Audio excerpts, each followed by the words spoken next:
શ્રીમદ ભગવદ્ ગીતા અધ્યાય 6 આત્મ સંયમ યોગ શ્લોક 26નું પઠન કરીએ, પછી તેનો અર્થ સમજીએ.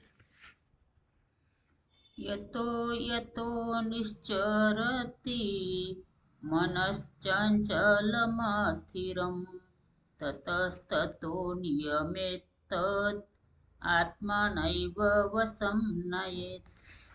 અર્થાત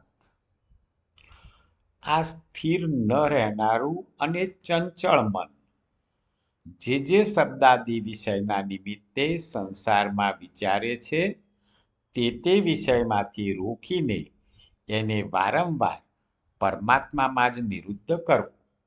અહીં કૃષ્ણ ભગવાન આપણને જણાવે છે કે આપણું મન એટલું ચંચળ છે કે વારંવાર સંસારના વિષયોમાં ગમે ત્યાં ને ગમે ત્યાં એ ચાલ્યું જાય છે.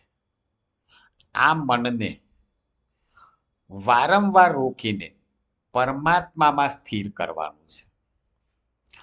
મન એવું છે કે તમે ગમે તેટલું પરમાત્મામાં સ્થિર થવા માંગશો તો પણ એ સંસારના વિષયોમાં જતું રહેશે. તો એને વારંવાર રોકવાનું છે. કોઈ પણ વસ્તુનો તમે વારંવાર પ્રયત્ન કરો તો સફળતા મળશે. તમે ભગવાનની માળા જપો છો પણ તમારું મન ક્યાંય ફરતું હશે, એને રોકીને પાછું માળામાં લાવી દેવાનું છે.